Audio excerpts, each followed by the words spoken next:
everyone, I'm Suhani. I'm so excited to be welcoming you here today for the Mena Mahila's webinar and Happy Menstrual Hygiene Day. We would love for you to join us on Mena Mahila's commitment to being able to provide for women for their essentials during the pandemic and during the lockdown period as well, since periods don't stop during the pandemic. Surprise. So we'd love for you to be able to join us on this campaign and movement as well. So please donate to our campaign in the link given in the description box. Thank you so much.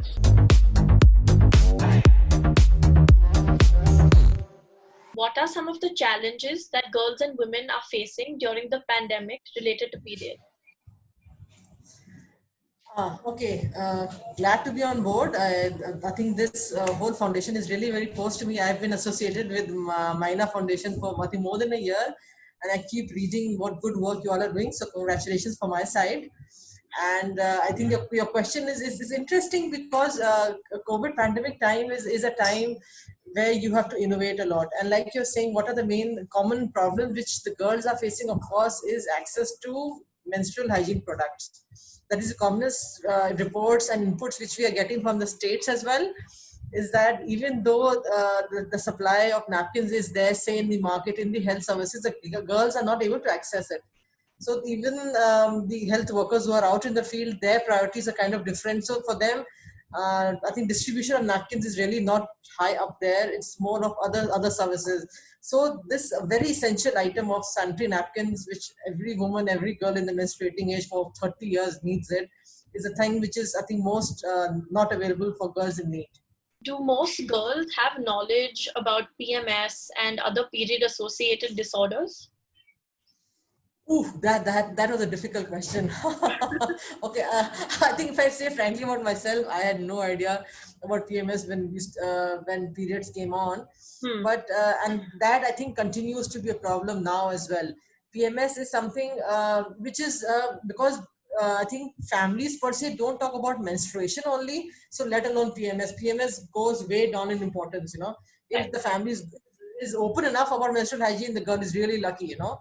PMS again is not that really important, but I would say it is an important question because once you talk about menstrual hygiene, you have to talk about factors which affect menstrual hygiene, which will I think make the girl more aware as to what changes are happening inside her, how she can help herself and and maybe her peers, her sister, maybe the other women in the family as well.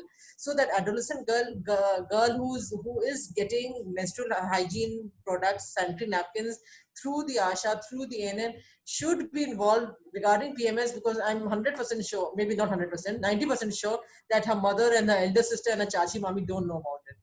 So I think it becomes very imperative that when we are implementing the menstrual hygiene scheme, we must cover all the factors, whether it is access to sanitary napkins or disposal, even the associated risk factors, associated other conditions which come along with menstruation should also be discussed. But I'm sure it's not really being done, and I agree with you. It's much lesser than desired.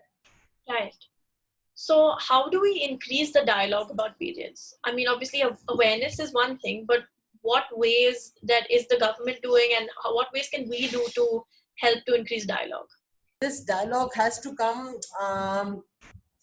at all ages, and we have to start talking about menstruation right at the age when the girl has still not started menstruation, right? So the importance of I think school education is huge, and this school education has to be sensitive and has to be in tandem with what the health is saying. If the health is talking about menstrual hygiene and greater awareness, that information should be there with the teachers also, so the teacher is able to tell, say, an 8 or 9-year-old girl ki, okay, if you are pre-menarche now, you don't have periods, maybe by next year, by 9.5, 10, you may start your periods, and how should the girl be prepared? And this preparation many times doesn't come from home, so it has to come from school. And school is a place where we have a huge, the girl spends 8 hours. I think if you leave the pandemic aside, normal girls, normal children who go to school spend about 7-8 hours in school. So that is a very, I think, easily accessible, or I would say low-hanging fruit for health, that we train our teachers to talk about sexual reproductive health in schools itself as a normal routine, that it is not a big taboo that, okay, today we're talking about menstruation. And secondly, whenever you talk about menstruation, please inform the boys. You should not just stick to, okay, just tell the girl and that's fine. The boys have to be equally informed because they are sons, they're going to be fathers, they are brothers, they are friends. So it's equally important to inform them. Maybe what we advise is that maybe girls feel kind of, kind of odd by talking about menstruation with the boys in the same class. But say, even if you divide the class, the boys should be told that, okay, girls have menstruation and this is how they look after it. And this is how you should support at home and not make fun of them. That yes, school is a very critical thing. Second thing which we're looking at is our adolescent friendly health clinics, which are about say 7,590 now in India. We have our trained medical officers, ANMs, and even about 1,600 counselors who are placed. So they are a good resource we have who can talk about menstruation, about good menstrual health, while sitting in their own clinics as well as in the outreach. They're supposed to carry out outreach twice a week. And most of this outreach happens in schools only. So they go to school, they talk about nutrition, they talk about general hygiene. So menstrual hygiene is one of the things which they're trained to talk about. The third. And third, of course, is once you have the teachers, healthcare providers, and of course the parents. So we have this whole issue which is called the Adolescent Health Day, which is a quarterly activity which states fund for, in which within community we talk about health issues. So this health issue is discussed, I think, within the circle of the peer educator, the ANM, the ASHA, and this the health activity which happens at the community level or at school level as decided by state. We'll talk about menstrual hygiene is one of the topics. So if it is out in the open, if it is discussed that this is something which girls say from 9 year onwards can have menstruation, and this is the preparation you need at home, this is information the mother or the woman in the house so should provide to the girl, and the girl should know how to ask for her rights is there. So gradually this information within the community, within the school, within the health service cadre has to be brought on in a big way, so that you really normalize talking about menstruation. It's not a big taboo. Menstruation is okay, and girls start giggling, and that happens all the time. We go to schools and we start talking about, and half the girls will look down at the toes, they will not even look at you. So once they feel that it's something to be ashamed of, the whole shame thing has to go. It is a normal routine thing. All women go through it, and majority of them have problems. You do have PMS, you do have pain, you do have lethargy, you do have feeling of swelling, you do have all kinds of discomfort. So it's absolutely normal to feel. It's not a disease. And so the more it is talked normally, the more people talk about it comfortably, the easier it will be for our young girls, for a girl yet to attain menarche and start menstrual periods. Yes. How easy is it to have access to and purchase menstrual products depending on the sort of establishment you live in? Like, why is this? So I feel like I'll give you my example. I got my period during the lockdown, and I literally just had a packet of 8 pads, and I had very limited access, and I knew that I had to manage my period with just these pads. So the first time, I've never been one to not have access to it. I could always just go to my chemist, buy a packet of pads, but here I really had to count and be careful as to when am I using it, how long will I use it for, and I feel like that's very unsafe. There are many instances where, when you don't have access to a product, normally you're recommended to change a sanitary pad within 4 to 6 hours. But there are instances because there are no access to products, someone's using it for 8 hours, for 12 hours, which can lead to very severe reproductive tract infections and illnesses if proper menstrual hygiene care is not taken care. And this is, I'm sharing my instance from Mumbai. So the situation is very, very dire when you go to like urban slums, when you go to rural parts, when you go to places where it's access is just compromised. So I feel like across the board, whether you're in a metro city or a non-metro city, there are big implications because of this. To give you an instance, so I went to buy sanitary napkins, and again, because see, all of us are really privileged, I just wanted to buy, the really big, the mega pack they have, like 25, 50 pads. Yeah. And he was like, sorry, I cannot give that to you. We don't have stock. So I literally had to buy one packet because he was like, I need to ration out, and we cannot let one person buy like so much. We understand.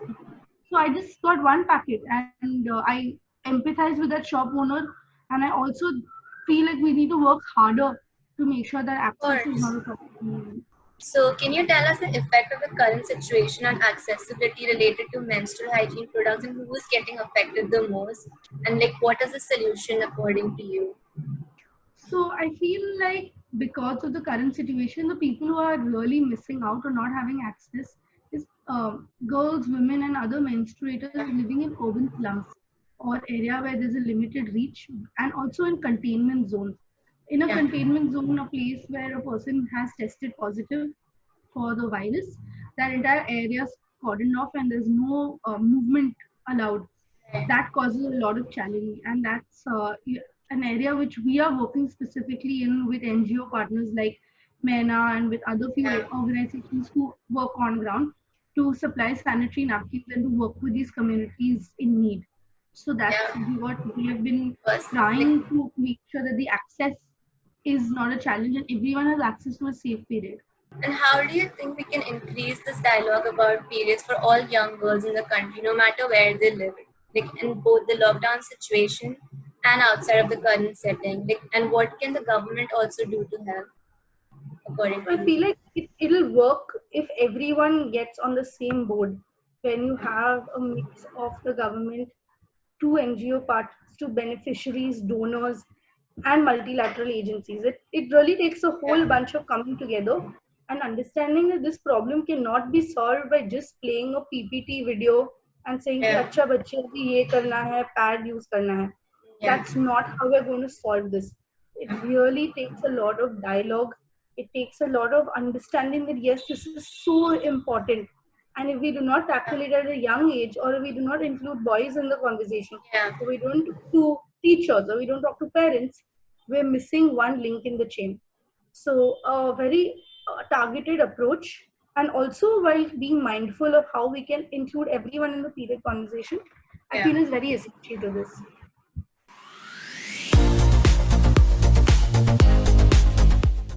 What do you find are the most commonly used period products? So the most commonly used period product are pads.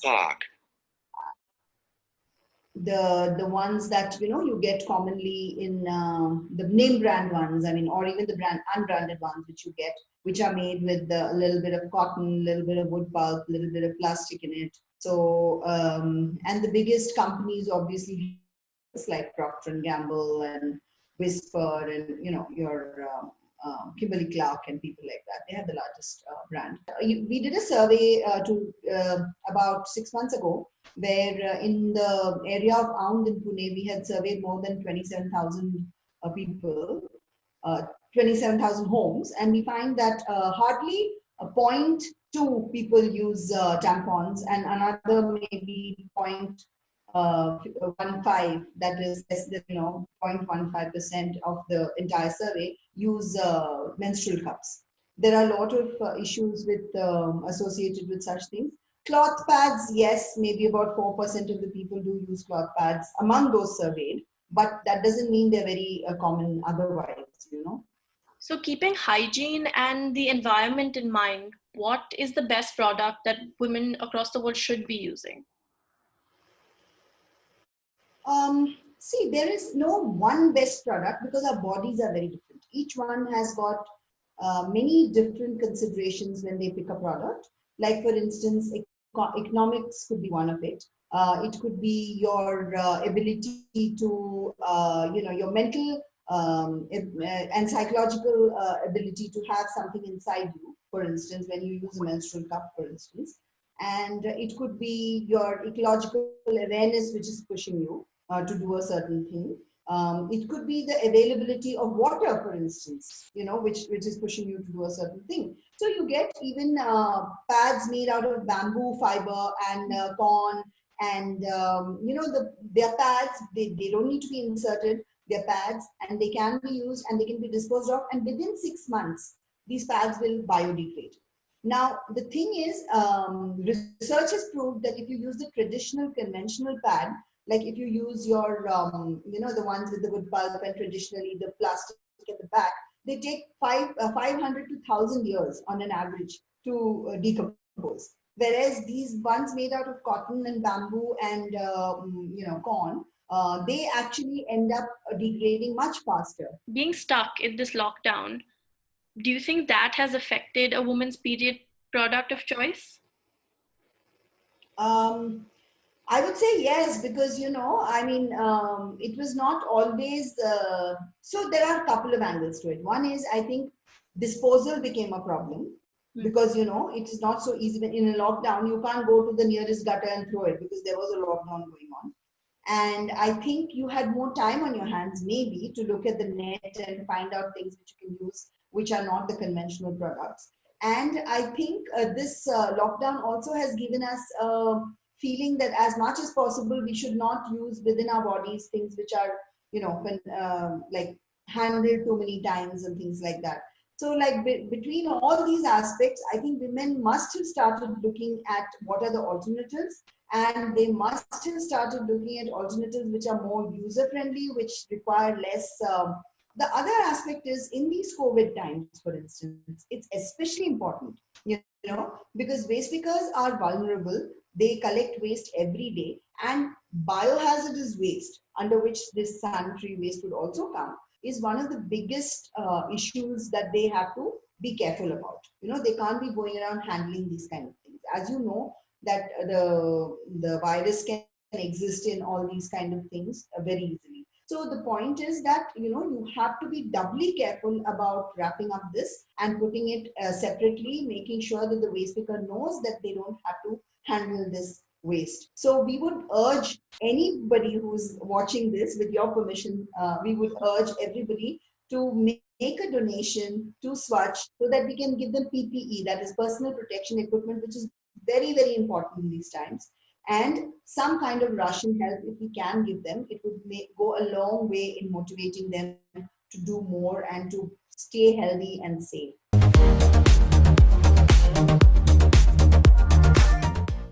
Where do you think that this high level of stigma that surrounds menstruation has come from? I think one of the things when I think, this is a very personal view, when I look at stigma related to menstruation, is one is that, a girl is capable of having a child now, so maybe it was, a way of protection. It's a very patriarchal society that we have, right? So in a way it protects, so you don't allow, that information, you don't talk about it, create a, a little mystery around it, that's maybe that is why. And so, and it's also, it's a power equation. So something which I cannot do and you cannot do, so what I cannot do is not good. So so the patriarchal norms kind of make menstruation something which is not healthy, not something that you talk about, not so you kind of do the othering. So, and so that happens, and so, and as it builds, because patriarchal norms don't allow you to question. So when you're not allowed to question, so it just follow it, कि मेरी माँ भी करती थी, मेरी माँ की माँ ने बताया था, so that way it gets endorsed and passed on without you really questioning it. So that is where I think there has been so much of stigma around menstruation. What do you think is the best way to approach other women who still view menstruation and periods as a taboo or with a lot of stigma? I think, Prisha, one of the things is that nobody is really talking about it. उनसे भी किसी ने बात नहीं की है. That open conversations around menstruation, let's talk about it, and it's not wrong to talk about it because it's a normal phenomena which every woman goes through.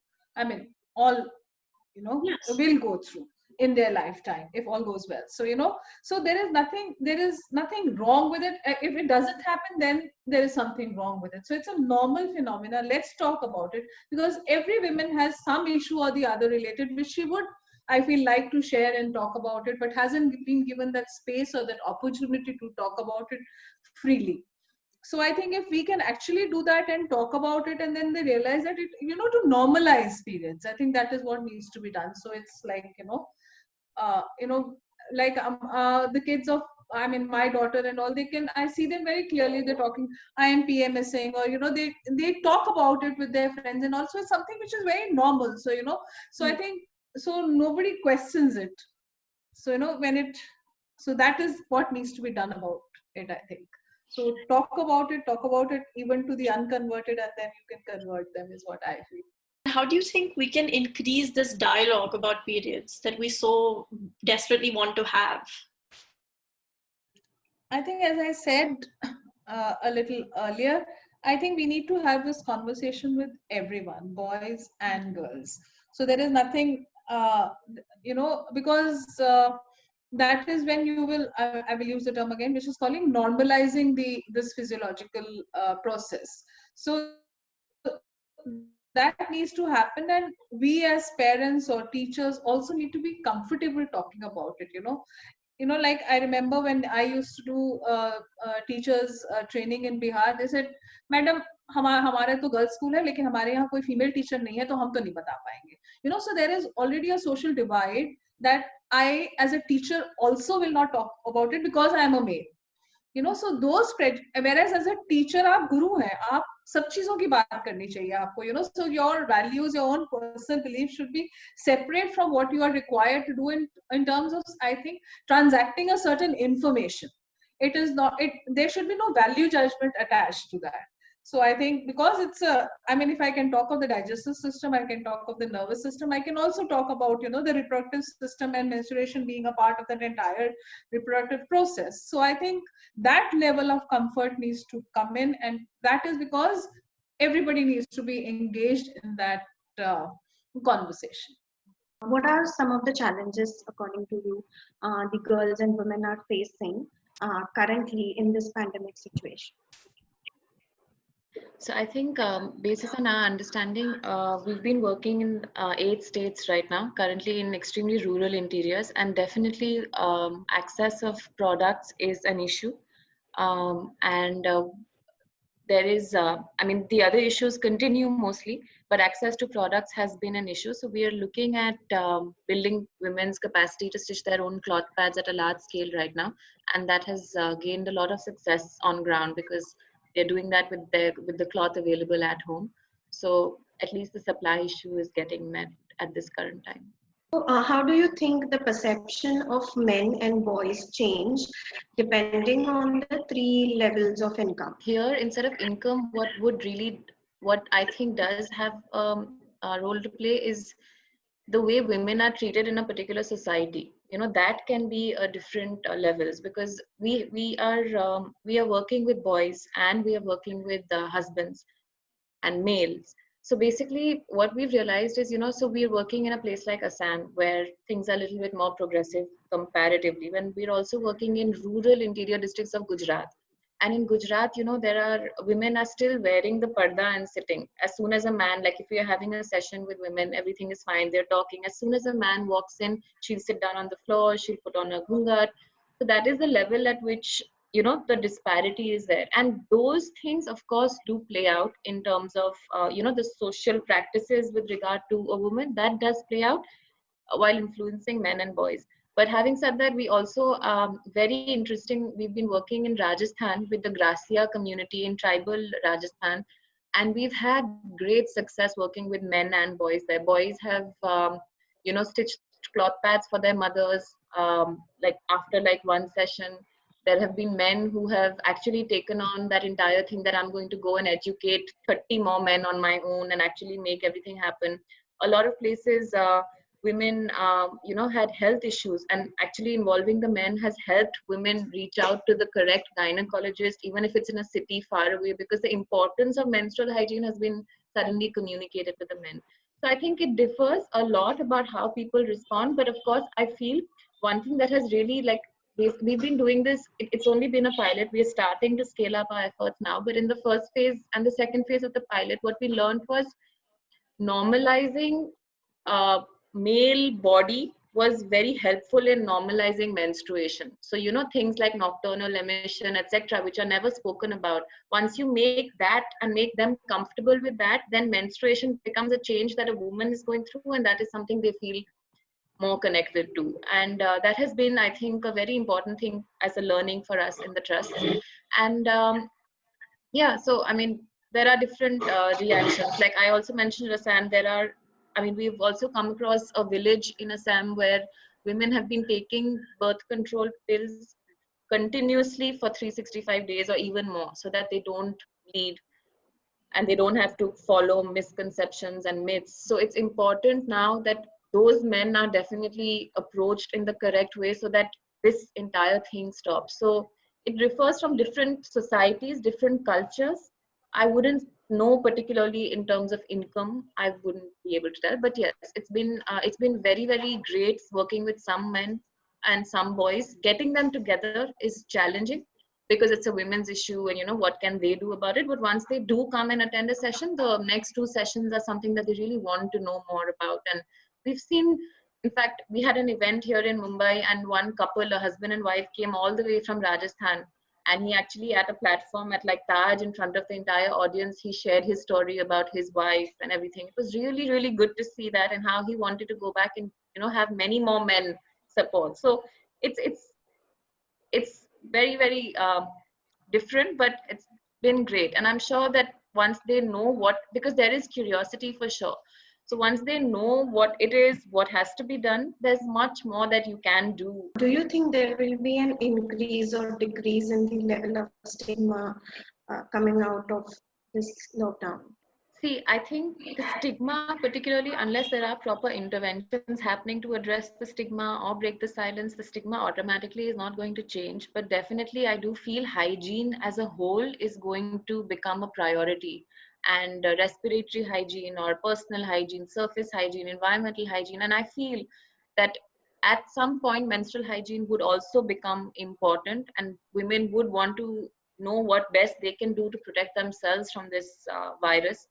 In that way, I feel maybe certain levels of curiosity or conversation can increase, but of course, intervention is also required to bring about that safe space for them to feel comfortable to talk about it. It may not happen on its own.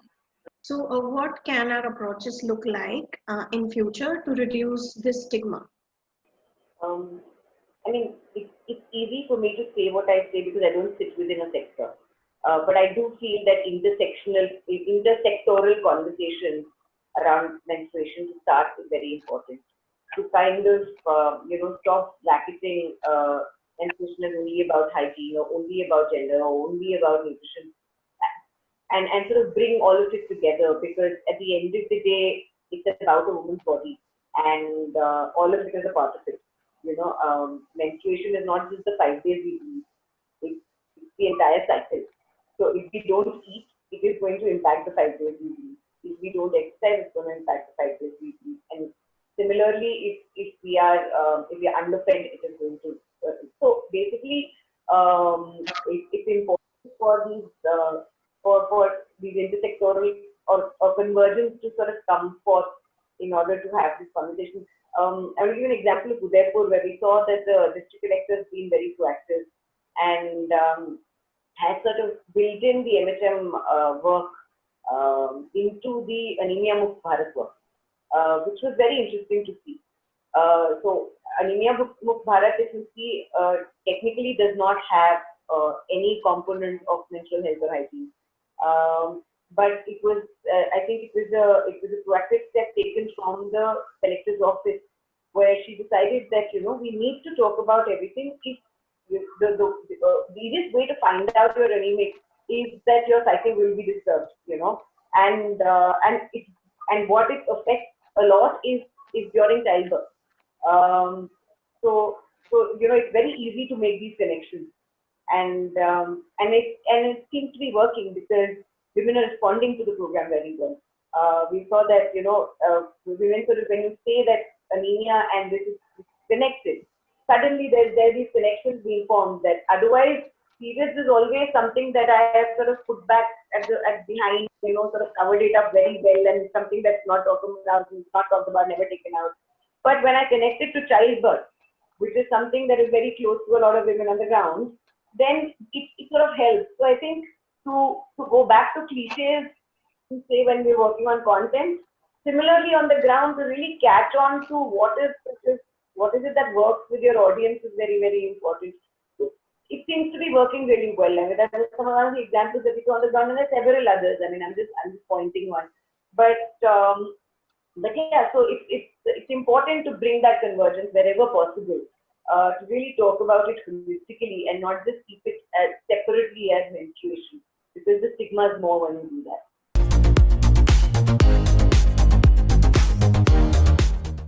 tell you that, you know, in some of the interventions we were doing, this positivity which has already, they have reached to that level of positivity. I think we have sent some videos to these girls who were actually working as depot holders, because, you know, in very remote villages, the supply of sanitary napkins is not there. And if you look at the data in India, I think even young girls and women, they're using sanitary napkins as a product, right? Some 56% to 60% women and girls, they are using this product. So we had created some peer educators and depot holders, which were not only procuring the materials for distribution, but of course they were providing education and awareness also. So once we sent videos of stitching a pad at home by using cotton cloth, to my utter surprise, some of the girls who had sewing machine at home, they have started in these COVID times, they have started stitching sanitary napkins by using old cotton cloth, whatever was available at home. They were sanitizing by washing and putting them in the sun for longer periods. And they have not only procured and stitched for themselves, but they have procured and they have stored and they are selling them. It's such a nice story from one of the villages, which is called Mujasa, by Sarita Rawat, who was a peer educator to us. She had started selling these cotton cloth, homemade sanitary napkins. It is just costing ₹5 a pad, and the girls are up till now she's roughly sold 200 sanitary napkins, cotton cloth sanitary napkins, which she sewed herself at home. So such stories are coming up from the ground. We are gathering every day. We are trying to find the challenges in these COVID times. The other story which I would like to, if you give me a minute, I would like to definitely share with you, which is very, very promising, is that we started a pilot in the district of Firozabad in Uttar Pradesh. And there we were working with the IAS officer. This lady was very, very dynamic, and she was using for herself, she was using for many years the menstrual cups. So she engaged with us and she said, we want to do the testing of pilot project with menstrual cups.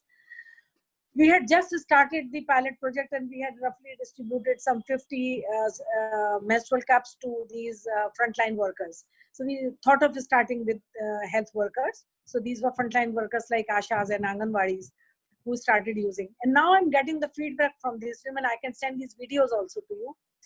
Now they are saying that, you know, this is in such difficult times when it's difficult to get a product to use menstrual product. These menstrual cups are helping us so well that now in these difficult times, this seems to be the product of choice that we are using, and we don't have to go anywhere to dispose of the material. We are using them. We don't have to procure anything. And, you know, the skill we learned just before the COVID is coming to use now, and they are very happy. So I believe that this is the time that we should think of course, there is a challenge in the environment, but I think this is the time when we can turn it into an opportunity to come up with newer interventions wherein more safe and environment friendly product can be upscaled, can be used by the women safely. Jadav है और मैं महीना महिला foundation से जुड़ी हुई हूँ।